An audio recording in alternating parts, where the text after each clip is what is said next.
야구 선수 중에 가장 아마 위대한 선수 중에 한 명을 뽑으라면 베이비루스를 꼽을 것입니다. 홈런을 714개를 쳤다 그러죠. 우리나라에 아직 이렇게 친 선수가 없습니다. 베이비루스보다 더 홈런을 많이 친 선수는 있기는 있는데, 그래도 베이비루스는 영감을 많이 주는 사람 중에 한 명이죠.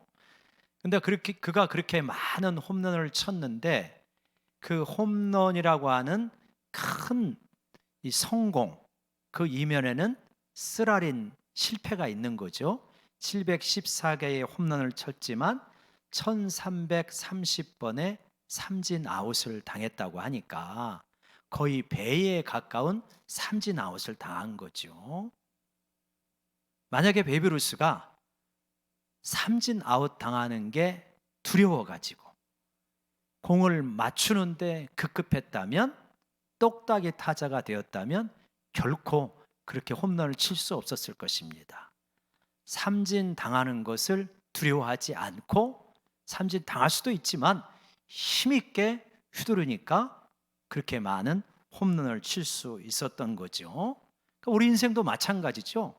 삼진 아웃이 실패고 홈런이 성공이라고 생각한다면, 야구 선수가 홈런 타자가 삼진 아웃을 당하듯이 어떻게 우리가 인생에 실패를 경험하지 않을 수 있겠습니까?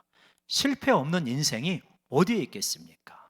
재정적인 실패, 관계의 실패, 혹은 영적인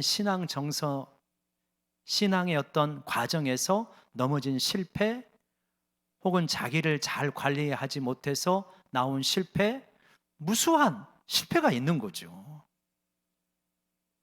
이것이 두려워서 어떤 일을 제대로 도전하지 못한다면 홈런 한번 치지 못하고 은퇴하는 선수가 될 것입니다. 우리가 성숙한 사람을 이렇게 보게 되어져 가지고 깊이 교제를 하다 보면, 지금 이렇게 성숙해진 삶의 이면에는 많은 아픔이 있었구나, 지금 이렇게 참 좋아 보이시는 이 이면에는 남모르는 눈물과 불면의 밤이 있었구나, 그런 걸 우리가 느끼게 되어지잖아요. 결코 성숙함이 좌절 없이 이루어지는 법이 없고, 성공이 실패 없이 이루어지는 법이 없습니다. 실패는 이렇게 우리 인생에 피조물인 우리가 살아가는데 필수적으로 따라오는 거죠. 근데 실패를 경험했을 때 어떻게 반응하느냐가 중요한 거죠. 우리가 읽었던 10절의 말씀을 보면, 내가 만일 환난 날에 낙담하면, 그러니까 실패하고 어려움이 있을 때 낙담하는 사람, 마음이 무너지는 겁니다. 그런 사람이 있는 거예요. 그러면 네가 너의 힘이 얼마나 부족한지를 보이는 것이다. 아, 네 안에 힘이 없구나 라고 하는 것을 보여주는 거니 낙담하지 않도록 해라, 이렇게 권면하는 거잖아요. 반면에 16절은 무엇입니까? 의인은 7번 넘어져도 다시 일어서려니와. 7번 넘어집니다. 7번이 완전 수잖아요. 그러니까 무수히 넘어졌다는 말이거든요. 그런데 다시 일어선다라고 하는 것입니다. 똑같은 어려움이 있지만 어떤 사람은 주저앉아 버리고 어떤 사람은 다시 일어서는 겁니다. 왜 그럴까? 그 차이가 무엇일까? 한 4가지를 말씀드리고자 하는데, 첫 번째 3가지는 우리가 일반적인 차원의 지혜, 성경적이기도 하지만 일반적인 차원의 지혜요. 4번째는 성경적 차원의, 신앙적 차원의 지혜다. 이렇게 4가지 지혜를 한번 나누고자 합니다. 첫 번째로는요, 무엇이냐면, 이 실패하게 되어질 때, 우리 PPT 한번 보여줄 수 있을까요? 예. 그 실패를 영구적으로 생각하느냐, 일시적으로 생각하느냐. 어떤 사람은, 주저앉는 사람은 실패가 있을 때 이걸 영구적인 것으로 생각해요. 일시적으로 생각하지 못합니다. 실패한 건 사실입니다. 그래서 고통스러운 것도 부인할 수 없습니다. 그렇지만 이것은 인생 영구적으로 있는 게 아니에요. 일시적인, 한참 동안 고통스러울 수 있지만 일시적인 기간의 실패다, 이렇게 받아들여야 되거든요. 인생 전체를 놓고 보면 어떻습니까? 성공과 실패가 왔다 갔다 하잖아요. 목회를 하다 보니까 그걸 깨달았겠더라고요. 어떨 때는 목회가 잘 어떤 상승 곡선을 그리는 것 같아요. 어떨 때는 하강 곡선입니다. 상승과 하강이 왔다 갔다 해요. 우리 인생도 마찬가지잖아요. 우리가 특별히 큰 문제가 있는 사람이 아닌 이상은 꾸준하게 어떤 상식적인 수준, 평범한 수준에서 정진을 할 겁니다. 그런데도 성공도 있고 실패도 있는 거예요. 여러 가지 요인이 있죠. 왜 그럴까? 하나님이 그렇게 세팅해 놓으셨다고 전도서에서 말합니다. 전도서 7장 14절에서 솔로몬이 이렇게 말해요. 우리 같이 한번 읽어볼까요? 시작. 형통한 날에는 기뻐하고 곤고한 날에는 되돌아보아라. 이 두 가지를 하나님이 병행하게 하사 사람이 그의 장래일을 능히 헤아려 알지 못하게 하셨느니라. 형통한 날도 있고 곤고한 날도 있는 거예요. 우리 인생의 날줄과 시줄이에요. 형통한 날에는 마음껏 기뻐하십시오. 곤고한 날이 있습니까? 되돌아보십시오. 생각해 보십시오. 무엇이 잘못됐는가? 이걸 통해서 하나님이 무엇을 가르쳐 주시고자 하시는가? 하나님이 이 두 가지를 우리 인생 가운데 세팅해 놓으셨다. 그래서 사람이 장래일을 능히 헤아려 알지 못한다. 장래가 내가 예측하기는 하겠지만 예측한 대로 되지는 않는구나. 앞길에 무엇이 있는지 모르는구나. 잘 나간다고 교만할 일도 아니고 지금 어렵다고 좌절할 일도 아니구나. 하나님이 내 앞날을 주장하고 계신다. 이렇게 말씀하고 계시는 거예요. 여러분 그런 얘기 많이 들어보셨죠? 위대한 왕 다윗이 세공사를 부립니다. 나한테 귀한 반지 하나를 만드는데 내가 잘 나갈 때 교만하지 않고 어려울 때 낙심하지 않는 글귀를 거기다 써놓아라. 이 세공사가 아무리 생각을 해도 좋은 글귀가 안 떠오릅니다. 그래서 지혜롭기로 소문난 솔로몬 왕자에게 가가지고 왕자님 사정이 이러한데 뭐라고 써놓을까요? 그랬더니 솔로몬이 그 유명한 말을 전해주었다는 거예요. 다 같이 시작. 이 또한 지나가리라. 잘 아시죠? 이 또한 지나갑니다. 지금 굉장히 어려운 것 같아도 지나가요. 지나갑니다. 우리 한번 지난 날을 되돌아보세요. 굉장히 어려운 시절이 있었잖아요. 야, 이게 굴이냐 터널이냐. 터널은 가면은 끝이 있는데 이 굴 같거든요. 굴은 가도 끝이 없는 거거든요. 이게 굴 아니야? 정말 이러다가 여기서 그냥 내 인생 끝나는 거 아니야? 굴 같은 때가 있거든요. 그런데요, 이 또한 지나가는 겁니다. 여러분, 하나님 안에서 하나님을 믿고 걸어가면요, 굴이 아니라 터널이고 저 멀리서 지금 촛불 같지만 빛이 보이고 있는 그거 붙드시기 바랍니다. 이제 그 빛이 점점 커질 거예요. 우리는 근본적으로 승리한 사람이에요, 여러분. 근본적으로 우리는 패배한 사람이 아니라 인생 전체를 놓고 보면 이미 승리를 거둔 사람이라는 걸 믿으시기 바랍니다. 우리의 인생의 최종적 종착역은 어디입니까, 여러분? 굴 밑바닥입니까? 아니잖아요. 하나님 보좌 앞이잖아요. 이미 우리는 승리는 거뒀어요. 이 승리를 확인해 가는 과정에 지금 이 터널이 있고 성공과 실패의 등락이 있는 거죠. 그러니까 이 또한 지나간다. 그래서 어떤 실패가 있을 때 영구적으로 바라볼 거나 일시적으로 바라볼 것이냐, 참으로 지혜 있는 자는 이 실패가 일시적이라는 걸 받아들입니다. 두 번째로요, 어떤 실패가 있을 때 이거를 부분적으로 바라볼 것이냐 전체로 바라볼 것이냐. 전체, 어떤 사람은 한 부분에 실패하면 내 인생 전체가 끝났다고 생각을 합니다. 전체로 생각하는 거, 실패를. 아니, 우리 인생이 여러 부분의 합이잖아요. 물질, 관계, 혹은 뭐 여러 가지 직업, 신앙, 뭐 여러 가지 요소들로 우리 영역이 다 구성되어 있잖아요. 근데 그거에 하나가 지금 실패한 거거든요. 하나가 어두워진 거거든요. 근데 전체가 어두워졌다고 생각을 하는 거예요. 이 세상에 제일 어리석은 사람이 무엇이냐? 올인하는 사람. 어떤 하나에 올인하는 사람. 하나님에게 올인하는 거 말고 이 세상에 가장 어리석은 사람이 카드 한 장에 올인하는 사람. 드라마도 있었죠. 올인이라고. 음악이 멋져서 그렇지요. 여러분, 우우우우 음악이 멋지잖아요. 근데 그 음악을 배경으로 해서 카드 하나에 내 인생 전부를 걸어요. 이게 얼마나 이게 어리석은 사람입니까, 여러분? 마치 그런 거예요. 주식 투자에 내 인생을 거는 거예요. 포트폴리오가 안 돼요. 분산 투자가 안 돼요. 암호화폐에 내 가진 것 전부를 걸어버려요. 안 되면 어떻게 하는데? 될 대로 되라. 이런 인생입니까? 아니잖아요. 그러니까 우리가 실패할 수 있잖아요.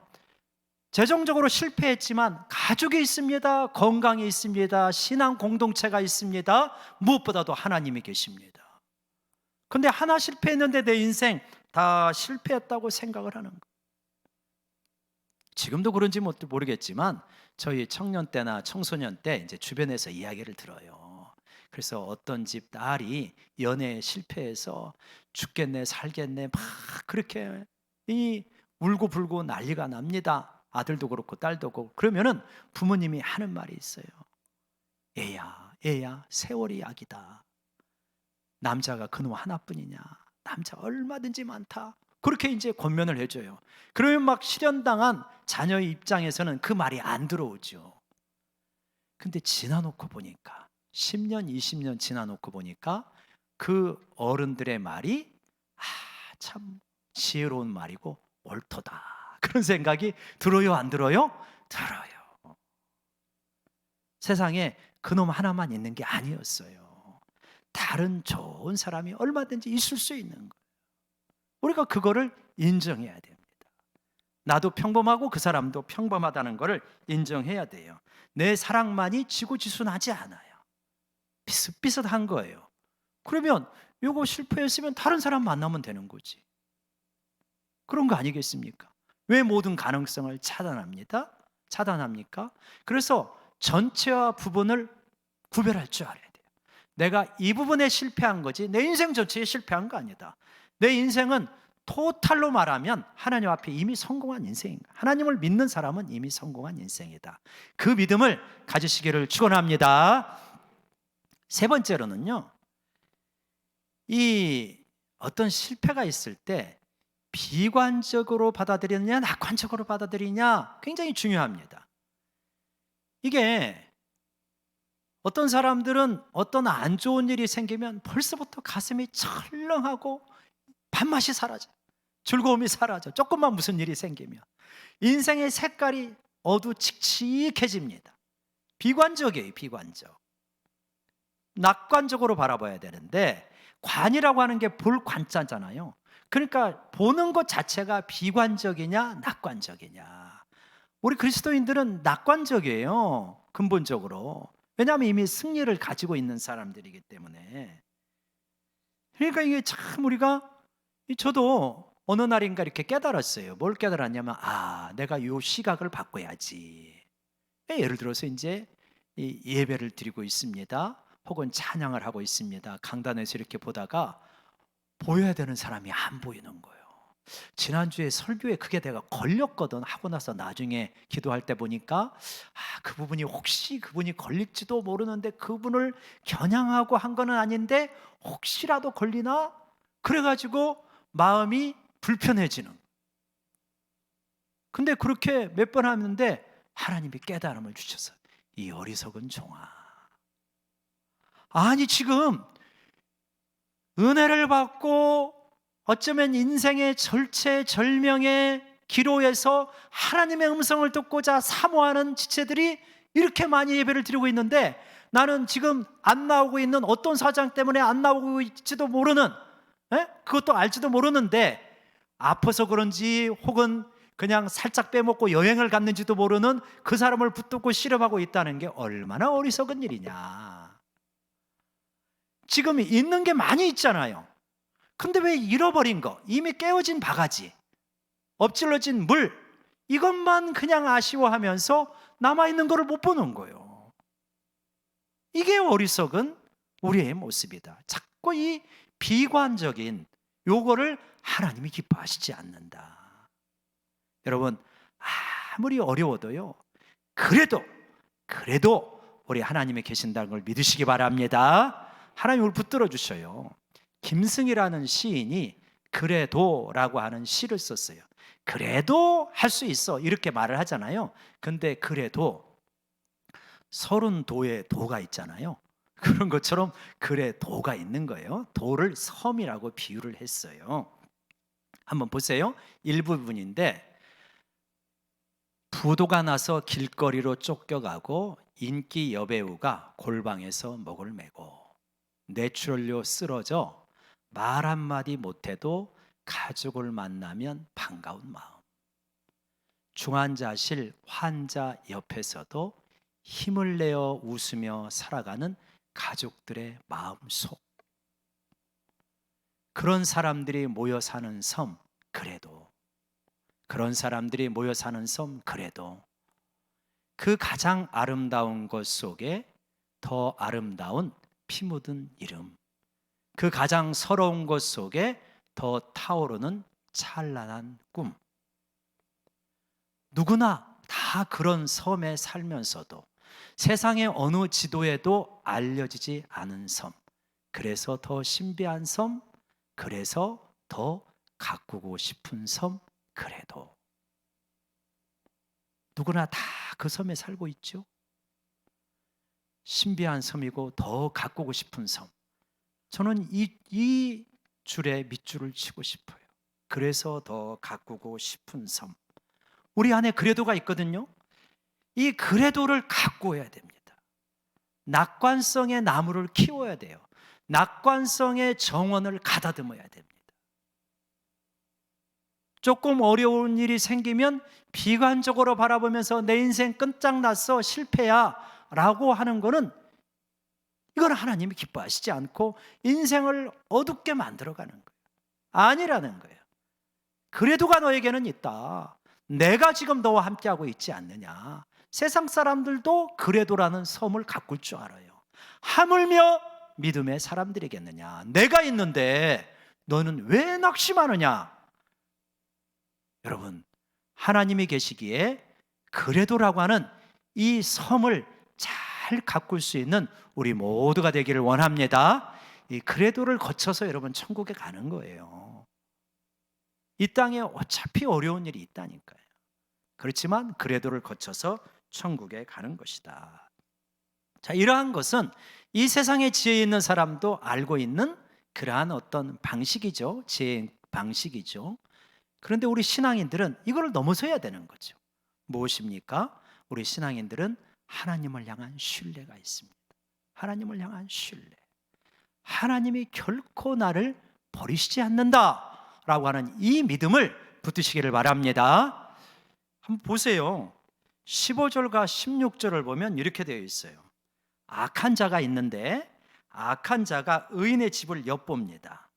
그의 쉬는 처소를 헐려고 합니다. 그렇게 하지 말라는 거. 왜 의인의 처소를 엿봅니까? 엿봐가지고 그래가지고 뺏어가려, 강탈해 가려는 거예요. 의인으로부터 좋은 것을 악한 자이기도 하고 마귀이기도 합니다. 우리 집을 허물어가지고 막 좋은 것을 가져가려는, 믿음과 소망과 이 기쁨과 감사를 빼앗아 가는 거예요, 악한 자가. 그런데 그렇게 하지 말라 그러면서 16절에 대저 이렇게 되어 있는데, 사실 이 대저라고 하는 말은 이렇게 원어 성경이나 영어 성경으로 보면 더 쉬워요. 왜냐하면 이렇기 때문이다, 이런 거예요. 이 뜻이. 왜냐하면 의인은 7번 넘어져도 다시 일어나려니와, 이런 뜻입니다. 일어나기 때문이다. 의인은 7번 넘어집니다. 근데 다시 일어나기 때문이니까 너 악이나 괴롭게 하지 말아라, 훔치려고 하지 말아라, 빼앗아 가려고 하지 말아라, 이렇게 말하고 있거든요. 왜 그러냐? 다시 일어나기 때문이다. 왜 어떻게 일어납니까? 때가 돼서 일어납니까? 노력해서 일어납니까? 그게 아니라는 거예요. 의인은 일어날 수밖에 없다. 왜요? 하나님이 붙잡아 주시기 때문에. 이 말이에요. 의인은 어떤 사람이냐면 잠언에서 쭉 나오는 의인이에요. 하나님을 경외하는 의인, 하나님의 법도대로 살려고 하는 의인. 그 의인은 7번 넘어질 수 있는데 다시 일어나게 돼 있다. 왜냐? 하나님께서 이렇게 세우신다. 이 말씀을 지금 하고 계시는 겁니다. 그 증거가 어디에 있습니까? 그 증거가 여기에 있습니다. 여러분 안에 있습니다. 여러분의 삶 속에 있는 거죠. 우리가 어떤 사람이에요? 우리가 하나님이 일으켜 세우시지 않으면 벌써 주저앉아 있을 사람이에요. 하나님께서 일으켜 세우시지 않으면 신앙 떠나 있을지도 모르는 사람이 부지기수예요. 우리의 의지와 우리의 깨달음으로 신앙생활 이렇게 신실하게 잘한다? 아니요. 못할 것 같아요. 못할 것 같아요. 내 실력을 내가 아는데 못해요. 하나님이 큰 유력해 주셨어요. 그 넘어지고 주저앉은 것 같은 형편 속에서 붙들어 주시고 일으켜 주시고 끌어와 주셔요. 어떻게 해요? 다양합니다. 하나님은 굉장히 지혜가 많으시기 때문에 우리 각자의 형편에 맞게 기가 막히게 인도하셔요. 어떤 사람은 말씀으로, 어떤 사람은 기도로, 어떤 사람은 찬양으로, 어떤 사람은 좋은 책으로, 어떤 사람은 좋은 주변의 사람으로 하나님께서 이렇게 세우시는 거예요. 그게 하나님의 방법입니다. 그래서 여러분, 우리가 7번 넘어져도요, 살 길이 있습니다. 어떻게 하면 되느냐? 하나님 앞에 넘어졌을 때 하나님 앞에 주저앉아 있으시길 바랍니다. 하나님 앞에 주저앉아 있으시면, 하나님 품에서 넘어지면요, 하나님께서 알아서 좀 이끌어 가주시더라고요. 아니, 발떡발떡 일어서면 좋죠. 근데 잘 안 되잖아요. 근데 하나님 앞에 엎드러져 있는 거예요. 무슨 말이냐? 넘어졌지만 하나님 앞에 나와서 예배 드리는 거예요. 넘어졌지만 울면서 찬송 부르고요. 넘어졌지만 그래도 그냥 설교 듣고 있는 거예요. 잘 안 들어와도. 그러면 어떻게 합니까? 신비하게 성령이 역사하시는 역사가 있는 줄로 믿으시기 바랍니다. 정말 어떨 때는 교회 들어오는 게 이상하죠. 옛날에는 그렇게 좋았는데 왜 이렇게 가기가 싫냐, 이런 때가 있어요, 없어요? 있죠. 왜 이렇게 가기가 싫냐, 좀 빨리나 끝났으면 좋겠다, 이런 것도 좀 생각이 드는 거예요. 근데 그렇게라도 하면서 주님 앞에서 버티면요, 하나님이 참 역사하십니다. 역사예요. 우리 하나님이 다 하시기 때문에 신비한 방법으로 말씀을 주시고 또 은혜를 주시고 회복을 시켜주십니다. 그런데 이제 그런 과정에 진짜 꼭 필요한 게 있는데, 뭘 주시냐? 말씀을 주신다는 거예요. 말씀을 먹이게 하신다는 거예요. 13절 보실까요? 내 아들아, 꿀을 먹어라, 이것이 좋다. 송이꿀을 먹어라, 이것이 내 입에 달다, 라고 이렇게 말씀하셔요. 하나님의 말씀이잖아요. 하나님의 말씀은 꿀송이보다 달아서 라고 이렇게 말하고 있으니까 하나님의 말씀 속에서 깨달음을 얻고 새로워지는 겁니다. 송이꿀이, 이게 천연 꿀에 비타민, 미네랄, 좋은 요소들이 많이 있다며요. 그럼 먹으면 힘이 난답니다. 사무엘 상에도 보면 요나단이 블레셋과 전장하다가 너무 지쳤어요. 그래갖고 창끝으로 꿀을 탁 찍어가지고 먹었더니 너무나 힘이 나가지고 블레셋 사람들을 막 쳐서 무찌르는 그런 장면이 있거든요. 그러니까 송이꿀을 먹으면 원기가 회복되어지는 거예요. 하나님의 말씀을 먹으면 힘이 회복되어지는 거예요. 다시 한번 일어설 수 있는 능력이 생기게 되어지는 것입니다. 꿀과 같은 말씀이 우리가 하나님 앞에서 꼭 얻어먹어야 되는 것이다. 하나님이 그 말씀을 먹게 해주십니다. 이게 왜 이렇게 힘이 되냐면, 사실 우리가 실패하고 넘어지면요, 자꾸 실패를 생각하거든요. 그때 그런 결정을 내리지 말았어야 되는데, 이미 회개했는데도 또 후회.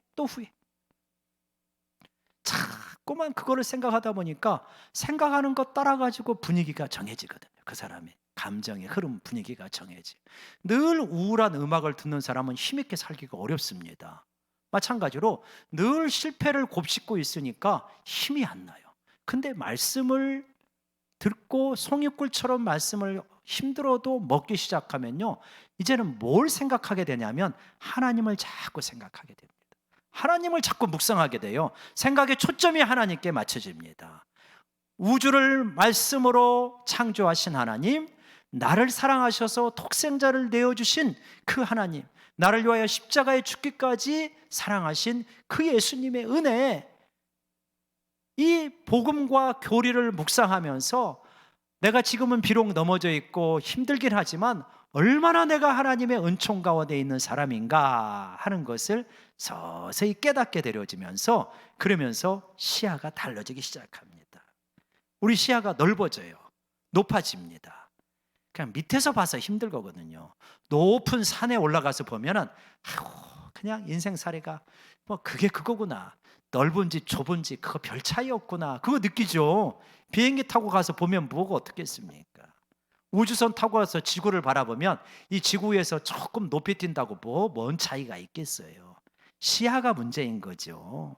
이 땅에서 그냥 늘 도토리 키재기 하고 있으니까 그렇게 힘겨운 거지, 하나님의 시각에서 바라보면 별거 아니구나, 이렇게 깨달음이 오게 되어집니다. 그러면서 왜 하나님이 실패를 우리 인생에 허락하실까? 이제 이런 깨달음으로 나아가죠. 물론 나에게 지혜가 부족했습니다. 사랑도 부족했습니다. 환경도 좋지는 않았어요. 근데 왜 하나님은 이렇게 아픈 실패를 허락하실까? 이 생각을 하게 되는 거예요. 왜 그럴까요? 우리 자녀가 있는데 우리 자녀를 편안하게 키우기를 원하십니까? 아니면 단단하게 큰 인물로 키우기를 원하십니까? 대부분의 부모는 단단하게 큰 인물로 키우기를 원하셔요. 대표적으로 뭐냐면 우리 자녀를 유학을 보냅니다. 유학을 보내잖아요. 유학을 보내면 실패를 많이 경험합니까? 안 합니까? 아유, 한국에 있는 것보다는 말할 수 없게 실패를 경험하죠. 시험도 어렵고 사람 사귀는 것도 어렵고 뭐 가가지고 막 실수투성이 실패투성이죠. 근데 왜 보내죠? 실패할 게 뻔한데. 그 무수한 실패를 통하여서 딛고 일어서는 과정을 통해서 애가 커지거든요. 애가 단단해지거든요. 깊어지거든요. 성숙해지거든요. 인생을 풍성하게 살 수 있게 되거든요. 그래서 실패가 뻔한데도 보내잖아요. 그런 실패는 나는 눈 뜨고 못 본다. 절대 내 곁에 있어라. 그러면은 진짜 큰 실패가 오잖아요. 인생의 실패가. 그래서 우리 자녀들을 군대를 보내고 유학을 보내고 타지를 보내서 혹독한 훈련을 받게 하고, 그런 이유가 뭐예요? 다 좀 제대로 좀 큰 인물로 살아라, 알차게 살아라, 그런 거잖아요. 실패가 뻔한 대로 내보냅니다. 똑같아요. 하나님이 우리를 내보냅니다. 실패 도가니 속으로 우리를 보내셔요. 이 지구 위에 타락한 세상 속에서 우리를 실패가 많이 노출된 환경 속에 우리를 보내십니다. 어떻게 할 수 있느냐? 이스라엘 백성을 하나님께서 부르셨잖아요. 그래갖고 침략도 못할 수 있는 곳, 외떨어진 섬, 예를 들어서 뉴질랜드 같은 곳, 그런 곳에다 하나님의 백성 두면 환난, 근심, 걱정 없고 충분히 살 수 있잖아요. 안 그러시잖아요. 3개 대륙이 교차하는 팔레스타인 땅, 인류 역사상 계속 전쟁이 끊임이 없는 그 땅에 하필이면 이스라엘 백성을 놓으시는 거예요. 왜요? 평탄하게 사는 게 내가 너를 부른 목적이 아니야. 너를 하나님의 사람으로 빚어서 하나님의 복음이 얼마나 위대한지 너를 통해서 모든 열방이 복을 받게 하려고, 그래가지고 내가 너를 그 땅에 놓는 것이다. 이게 하나님의 계획이거든요. 우리들은 사실은 평탄한 삶에 관심이 많아요. 가치 있는 삶, 위대한 삶, 내가 복의 통로로 역할하는 삶보다는 그냥 나 평탄하게 살고 싶다. 솔직히 이것에 관심이 많은 분들이 대부분이지 않을까 싶어요. 위대한 사람 부담스러워요. 가치 있는 사람 부담스러워요. 그냥 나 평범하게 살고 싶게. 근데 하나님이 안 그랬어요. 하나님. 그러니까 평탄한 삶은 내 그런 만큼, 내가 타고난 그런 만큼만 살아가는 거예요. 내가 사랑하는 사람이 10명이면 하나님, 나 10명만 사랑하고 살아갈게요. 나 20명까지는 사랑 못해요. 그런 거 시키지 마세요. 이게 우리들이 보통 원하는 거. 하나님 아니다. 얘야, 나는 너를 그런 목적으로 부르지 않았어. 네 사랑의 그릇을 한번 마음껏 키워봐. 네가 원래 그래서 나 10명밖에 사랑 못하는데 조금 잘난치 않은 사람도 사랑해보고, 시기하는 사람도 사랑해보고, 막무가내하는 사람도 사랑해보고, 심지어는 너한테 원수 노릇하는, 가시 노릇하는 사람도 사랑해봐봐. 그래서 네 사랑의 그릇을 한번 쭉 키워봐봐. 그래야 네가 하나님 나라에 합당한 사람이 되는 거다. 지금 이렇게 말씀하시는 거예요. 그래서 이 과정에서 그냥 안 되거든요. 무수한 실패, 그리고 일어서고 또다시 실패하고 일어서고, 이런 과정을 통해서 결국은 더 사랑도 하게 되고 더 용기도 내게 되고 더 하나님을 신뢰하게 되어지는 것입니다. 여러분, 내가 가지고 있는 작은 그릇으로 살려고 하지 말고 하나님께서 우리를 부르신 그 좀 원대한 삶에 내 마음을 여시기를 주의 이름으로 부탁드립니다. 이게 하나님이 원하시는 거더라고요. 제가요, 곰곰이 생각을 해봤어요. 지금 이제 영광교회에서 목회한 지가 20년째. 그런데 어떠했을까? 20년 전에 나와 20년 후에 나를 생각해 볼 때 어떠했을까? 20년 전에 몇 가지는 알 수 있더라고요. 20년 전에 사랑했던 사랑의 그릇보다 지금 사랑의 것이 훨씬 커졌구나. 요거는 알 수 있어요. 요거는. 근데 20년 전에 사랑했던 요만큼의 그릇보다 이만큼 커졌는데, 이게 그냥 커졌냐? 무수한 실패와 다시 일어섬과 실패와 다시 일어섬의 이 과정을 통해서 하나님, 제가 이것까지 용서해야 돼요. 하나님, 이거는 참기 어려운데요. 하나님, 좀 평범하게 살면 안 돼요? 이런 무수한 하나님 앞에 탄식과 씨름을 통해서 커져가는 거예요. 믿음도 사랑도 용기 내는 것도 이렇게 커져가는 거예요. 그래서 여러분에게 한번 진지하게 이런 생각도 해보셔도 좋아요. 내가 참 커지고 싶다. 목회에 대해서 한번 진지하게 생각해보자. 여기서 약간 여러분이 피식 웃어야 되는데 전혀 반응이 없으니까 내가 당혹스럽네요. 목회하면 커집니다. 무슨 말이냐? 구역장하면 커져요, 여러분. 영혼도 붙들고 씨름하는데 어떻게 안 커져요? 근데 그냥 커지는 게 아니라니까요. 많은 어떤 이 아픔이 있으면서 커지는 거예요. 교사하면 커집니다. 어린 영혼 붙들고 씨름하는데 어떻게 안 커지겠습니까? 여러분, 우리는 평탄한 삶, 비유하자면 오두막집과 같은 그러한 삶 속에서 살기를 원해요. 별로 그냥 우리 인생 수리 안 하고 그냥 이 오두막집을 가지고 태어났는데 그냥 이 오두막집에서 자족하면서 요 정도 믿음, 요 정도 사랑, 요 정도 용기 내면서 그냥 그 틀에서 살기를 원해요. 하나님은 안 그래요. 얘야, 나 그 집에서는 너하고 마음껏 즐겁게 머물기 어렵다. 네 집을 좀 넓혀봐. 네 마음의 그릇을 좀 넓혀봐. 그래서 궁궐과 같이 큰 집, 화려하다는 의미가 아닙니다. 그만큼 우리 인격이, 그릇이 고매해졌다는 이야기예요. 그렇게 좀 넓은 집에서, 그 중심에서 내가 너와 함께 살기를 원하노라. 여러분, 이러한 과정 가운데 하나님께서 우리 인생의 실패를 허락하시고 그래서 다시 일어서게 하는 하나님의 역사가 있는 줄로 믿으시기 바랍니다. 여러분, 우리가 넘어질 수 있죠. 어떻게 넘어짐이 없겠습니까? 많이 넘어졌죠. 재정적으로 넘어질 때도 있고요. 인간관계에서 파괴적으로 넘어질 때도 있고요. 신앙 전선에서 넘어질 때도 있습니다. 그런데 7번 넘어진들 뭐가 그렇게 그게 대수이겠습니까? 7번 넘어진 사람 관대하게 바라봐야죠. 똑같은 시선으로 7번 넘어진 나를 관대하게 바라볼 수 있어야 돼요. 하나님이 다시 일으켜 세워주신다. 이 믿음을 갖는 거죠. 하나님을 신뢰하면서 실패를 바라보는 겁니다. 왜냐? 우리에게는 부활이 있거든요. 영생이 있거든요.